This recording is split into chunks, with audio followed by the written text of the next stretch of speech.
Good evening दोस्तों, आप सभी का स्वागत है हमारे यूट्यूब चैनल उत्तर पाठशाला पर। आज हम आपके लिए लेकर आए हैं इंडियन पॉलिटी की एमसीक्यू क्वेश्चन सीरीज पार्ट 4। इससे पहले के 3 पार्ट्स की वीडियो का लिंक आपको डिस्क्रिप्शन बॉक्स में मिल जाएगा, आप वहां जाकर चेक कर सकते हैं। वीडियो के एंड में आप लोगों के लिए एक क्वेश्चन है जिसका आंसर आपको कमेंट बॉक्स में देना है। तो आज की वीडियो का टॉपिक है सोर्सेज ऑफ कॉन्स्टिट्यूशन। तो चलिए स्टार्ट करते हैं आज की वीडियो। आज का फर्स्ट क्वेश्चन है, भारत के संविधान में उद्देशिका का विचार लिया गया है।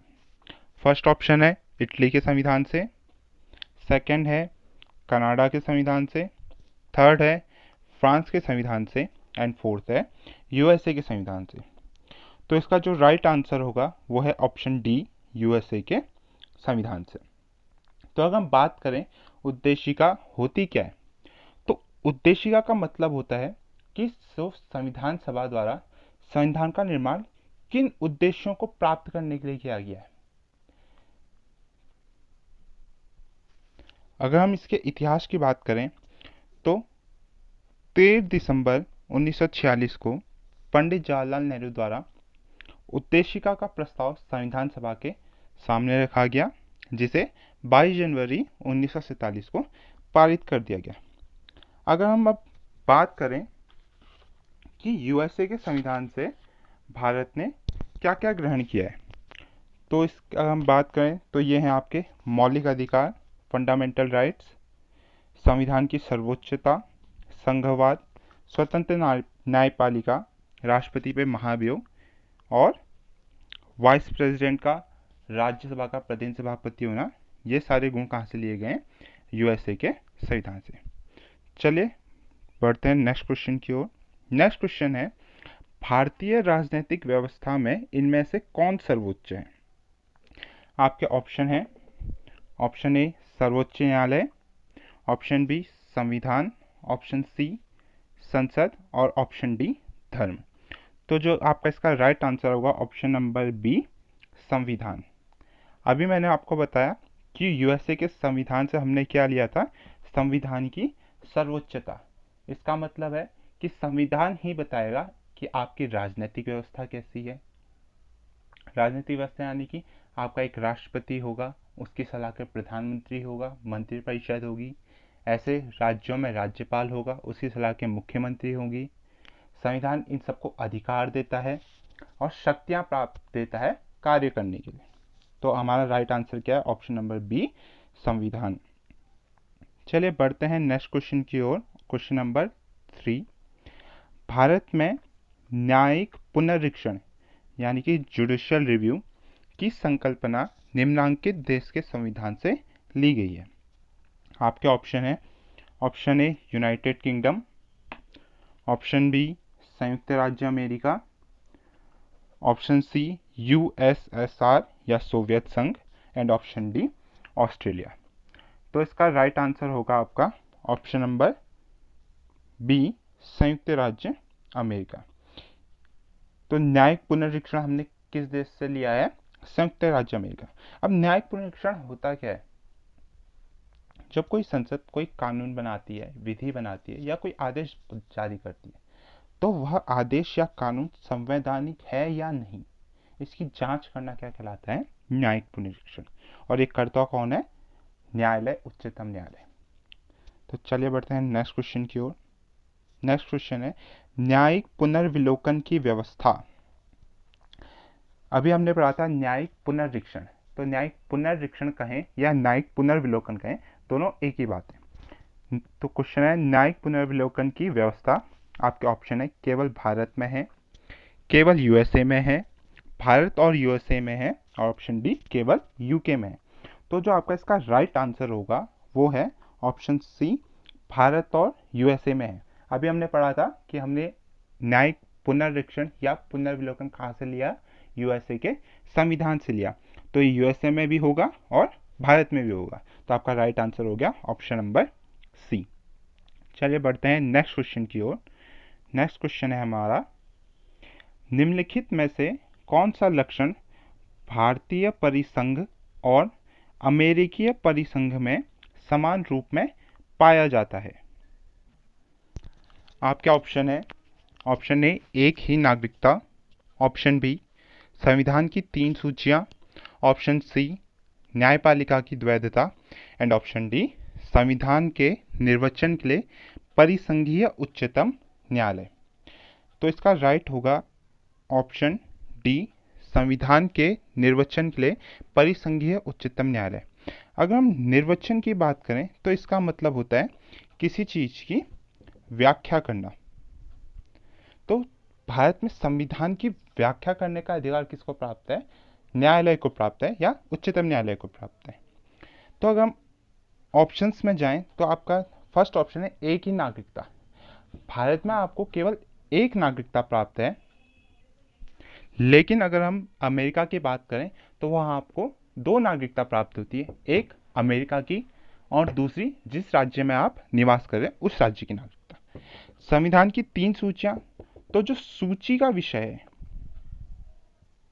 ये हमने कहां से लिया है? ऑस्ट्रेलिया से लिया है। तो इस क्वेश्चन का राइट आंसर आपका क्या होगा? Option number D. चलिए बढ़ते हैं नेक्स्ट क्वेश्चन की ओर। नेक्स्ट क्वेश्चन है भारत की संघात्मक व्यवस्था निम्नलिखित में से किस देश से संबंधित है? आपके ऑप्शन है, option A Canada, option B United Kingdom, option C संयुक्त राज्य अमेरिका और ऑप्शन डी आयरलैंड। तो इसका आपका राइट आंसर होगा ऑप्शन ए कनाडा। तो भारत में जो संघात्मक व्यवस्था है वो कहाँ से ली गई है? कनाडा के संविधान से। संघात्मक व्यवस्था का मतलब क्या होता है? जो किसी राष्ट्र की शक्तियां हैं वो क्या होंगी? विभाजित होंगी। जैसे एक सेंट्रल गवर्नमेंट में विभाजित होगी, दूसरी स्टेट गवर्नमेंट में विभाजित होगी एंड थर्ड पंचायतों में विभाजित होगी। सेंट्रल गवर्नमेंट अपने अधिकार क्षेत्र में अपनी शक्तियों का प्रयोग करेगा, राज्य सरकार अपने राज्य क्षेत्र में और पंचायतें अपने राज्य क्षेत्र या अधिकार क्षेत्र में उन शक्तियों का प्रयोग करेगी। तो इसका राइट आंसर हो गया आपका ऑप्शन ए कनाडा। चलिए बढ़ते हैं नेक्स्ट क्वेश्चन की ओर। क्वेश्चन नंबर 7, भारतीय संविधान में राज्यों की संघ की संकल्पना को प्राप्त किया गया है। आपके ऑप्शन हैं अमेरिका के संविधान से, सेकंड ऑप्शन ऑस्ट्रेलिया के संविधान से, third option British North America अधिनियम से, या लास्ट ऑप्शन है स्विट्जरलैंड के संविधान से। तो आपका जो राइट आंसर होगा वो होगा option C British North America अधिनियम से। ब्रिटिश नॉर्थ अमेरिका अधिनियम यानी कि कनाडा। आपको पता होगा कि कनाडा भी एक टाइम पे इंग्लैंड की एक कॉलोनी थी, यानी कि उस पर इंग्लैंड का अधिकार था। तो कनाडा के लिए जो संघात्मक व्यवस्था का प्रावधान किया गया वो किससे किया गया? ब्रिटिश नॉर्थ अमेरिका अधिनियम से, और यहीं से हमने अपने संविधान में भी इसको ग्रहण किया। अब राज्यों का संघ भारतीय संविधान के अनुच्छेद 1 में इसका उल्लेख हमको मिलता है। तो इसका राइट आंसर आपका ऑप्शन सी। चलिए बढ़ते हैं नेक्स्ट क्वेश्चन की ओर। नेक्स्ट क्वेश्चन है भारतीय संसदीय प्रणाली ब्रिटिश संसदीय प्रणाली से इस बात में भिन्न है कि भारत में, आपके ऑप्शन है फर्स्ट ऑप्शन वास्तविक और नाममात्र दोनों प्रकार की कार्यपालिका, ऑप्शन बी सामूहिक उत्तरदायित्व की प्रणाली है, ऑप्शन सी द्विसदनीय विधायिका है एंड ऑप्शन डी न्यायिक पुनर्विलोकन की प्रणाली है। तो आपका इसका राइट आंसर होगा ऑप्शन डी न्यायपालिका पुनर्विलोकन की प्रणाली है। सॉरी, वो न्यायिक पुनर्विलोकन की प्रणाली है। तो हम ऑप्शन की बात करें, फर्स्ट ऑप्शन में आपका है वास्तविक और नाममात्र। तो भारत में वास्तविक कार्यपालिका प्रधानमंत्री और उसकी मंत्रिपरिषद है, और नाममात्र की कार्यपालिका की बात करें तो वो है हमारा राष्ट्रपति। इसी प्रकार ब्रिटेन में भी प्रधानमंत्री वास्तविक कार्यपालिका और नाममात्र की जो वहाँ की विक्टोरिया रानी है वो। बी ऑप्शन सामूहिक उत्तरदायित्व। भारत में सामूहिक उत्तरदायित्व केंद्रीय मंत्रिपरिषद लोकसभा के लिए होती है, लोकसभा के लिए वो सामूहिक रूप से उत्तरदायी होती है। थर्ड ऑप्शन है आपका द्विसदनीय विधायिका, यानी कि आपके पास विधायिका के तौर पे 2 सदन होंगे, एक लोकसभा और सेकेंड इज राज्यसभा। तो आपका इसका राइट आंसर हो गया ऑप्शन डी न्यायिक पुनर्विलोकन की प्रणाली। चलिए बढ़ते हैं नेक्स्ट क्वेश्चन की ओर। 9th क्वेश्चन है निम्नलिखित में से कौन सा कथन सत्य है? आपके ऑप्शन है संयुक्त राज्य अमेरिका में सरकार की संघीय प्रणाली है। ऑप्शन बी, भारत में सरकार की संघीय और एकात्मक दोनों प्रकार की प्रणाली है। ऑप्शन सी, फ्रांस में सरकार की संघीय प्रणाली है।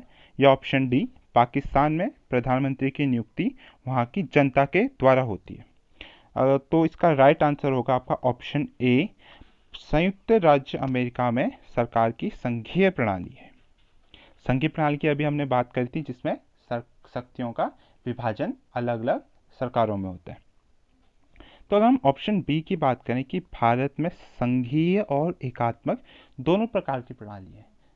भारत में मूल रूप से तो संघीय प्रणाली है, लेकिन किसी किसी विषय पर भारत की सरकार केंद्र सरकार को ज़्यादा पावर्स मिलती है, यानी कि वो एकात्मक प्रणाली की ओर झुक जाती है। तो अगर हम मूल रूप से बात करेंगे तो हम संघात्मक है कहेंगे। तो इसलिए इसका जो राइट आंसर है वो है ऑप्शन ए, अमेरिका में सरकार की संघीय प्रणाली है। चलिए बढ़ते हैं नेक्स्ट क्वेश्चन की ओर। नेक्स्ट क्वेश्चन है आपका क्वेश्चन नंबर 10। भारत के संविधान में सम्मिलित समवर्ती सूची किस देश की देन है? आपके ऑप्शन है, ऑप्शन ए सोवियत संघ, option B Australia, option C Italy and option D Canada. तो इसका आपका राइट आंसर होगा ऑप्शन बी ऑस्ट्रेलिया। तो भारत में जो समवर्ती सूची का उपबंध है वो ऑस्ट्रेलिया के संविधान से लिया गया। देखिए दोस्तों, 3 प्रकार की सूचियां होती हैं, एक केंद्र सूची, दूसरी राज्य सूची और थर्ड समवर्ती सूची।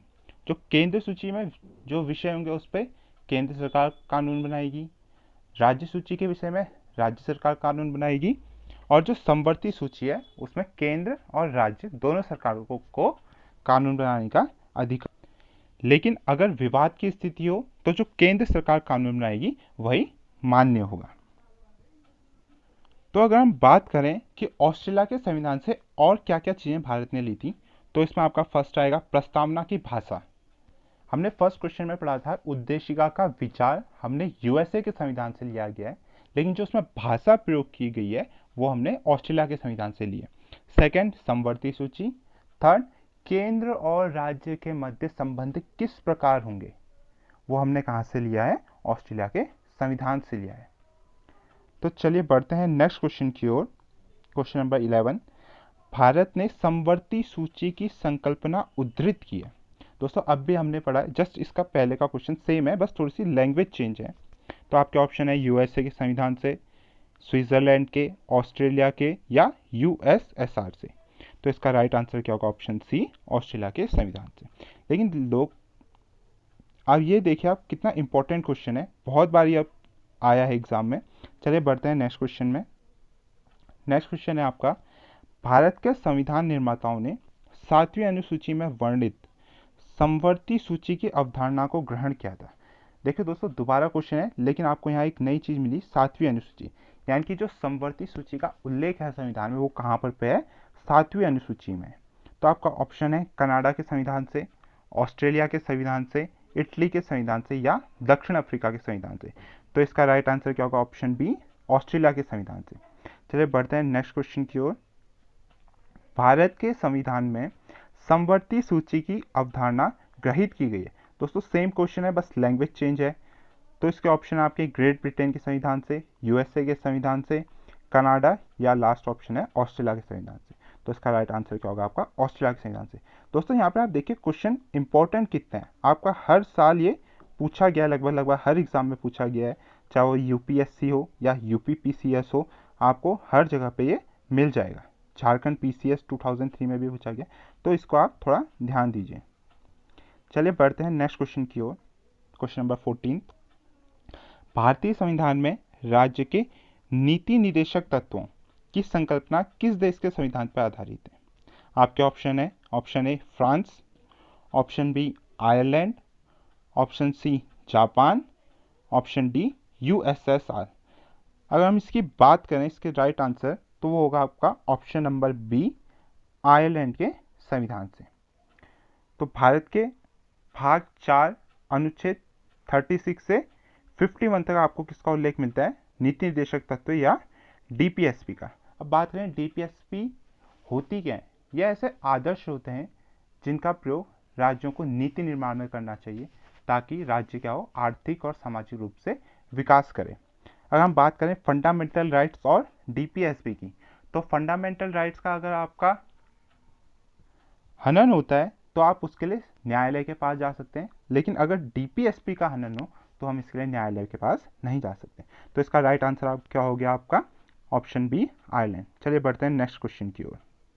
नेक्स्ट क्वेश्चन है, भारतीय संविधान में अन्य देशों के संविधान से कुछ विशिष्टताओं को लिया गया है, किस देश का राज्य के नीति निर्देशक तत्व के निर्माण में योगदान है?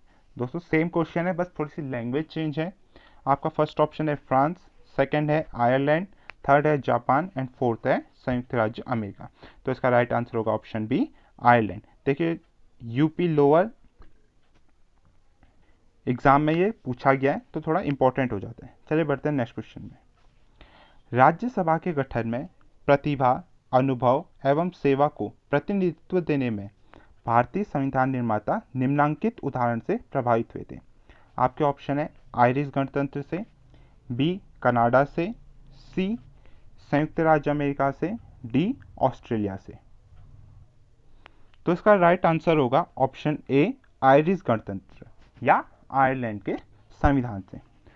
तो दोस्तों अगर हम बात करें कि आयरलैंड के संविधान से भारत ने क्या क्या लिया था, तो फर्स्ट हो गया आपका डीपीएसपी या नीति निर्देशक तत्व, सेकंड राज्यसभा में मनोनीत करना, किस आधार पर, उनकी प्रतिभा, अनुभव या सेवा, और किस किस क्षेत्र में मनोनीत किए जाते हैं, साहित्य, विज्ञान या समाज सेवा और कला के क्षेत्र में। और थर्ड चीज हमने ली थी वहां से राष्ट्रपति के चुनाव हेतु निर्वाचक मंडल। निर्वाचक मंडल कैसा होगा, उसमें कौन कौन सम्मिलित होंगे, ये सब कहाँ से लिया गया था, आयरलैंड के संविधान से। दोस्तों आपको पता होगा कि राज्यसभा में 250 सीट हैं, जिसमें से वर्तमान में 245 सीट पर लोग सदस्य निर्वाचित हुए। इसमें से 238 सदस्य तो विभिन्न राज्यों से निर्वाचित होकर आते हैं, और जो 12 सदस्य हैं उनको कौन मनोनीत करता है, राष्ट्रपति मनोनीत करता है। तो ये हमने कहाँ से लिया था, आयरिश गणतंत्र से। चलो बढ़ते हैं नेक्स्ट क्वेश्चन की ओर।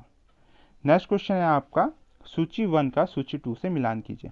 आपके बहुत सारे एग्जाम्स में ये क्वेश्चन पूछे जाते हैं, और यहाँ पे ये वाला क्वेश्चन देखिए आप, आईएएस के 1993 के एग्जाम में पूछा गया। तो थोड़ा इंपॉर्टेंट क्वेश्चन होते हैं इस टाइप के कि सूची 1 से सूची 2 को मिलाइए। तो देखते हैं, आपका फर्स्ट है मूल अधिकार, सेकेंड है शासन की संसदीय प्रणाली, थर्ड है आपात उपबंध, फोर्थ है राज्य के नीति निर्देशक तत्व। तो सबसे पहला मूल अधिकार। मूल अधिकार हमने बात करी थी, ये हमने लिया है यूएसए के संविधान से या संयुक्त राज्य अमेरिका के संविधान से। सेकंड शासन की संसदीय प्रणाली, ये हमने ली है यूके या यूनाइटेड किंगडम के संविधान से। थर्ड है आपात उपबंध, ये हमने लिया है जर्मनी के संविधान से। और लास्ट है आपका राज्य के नीति निर्देशक तत्व, ये लिया है हमने आयरलैंड से। तो आपका राइट आंसर होगा ऑप्शन नंबर सी, ये आपका क्या होगा, सही आंसर होगा। ठीक है, चलिए बढ़ते हैं नेक्स्ट क्वेश्चन की ओर। नेक्स्ट क्वेश्चन भी सेम है, सूची 1 का सूची 2 से मिलान कीजिए। यहाँ क्या क्या है, फर्स्ट आपका मौलिक अधिकार, दूसरा राज्य के नीति निर्देशक तत्व, थर्ड है मंत्रिमंडलीय सरकार, और फोर्थ है केंद्र राज्य संबंध। तो देखते हैं, फर्स्ट है मौलिक अधिकार। मौलिक अधिकार लिया है हमने अमेरिका के अधिकार पत्र से। नीति निर्देशक तत्व हमने लिया है आयरिश के संविधान से। मंत्रिमंडलीय सरकार हमने ली है ब्रिटिश संविधान से। और लास्ट केंद्र राज्य संबंध बचा कनाडा के संविधान से। तो इसका आपका राइट आंसर होगा ऑप्शन नंबर डी। तो चलिए बढ़ते हैं नेक्स्ट क्वेश्चन में। नेक्स्ट भी आपका दोबारा से मिलान कीजिए है।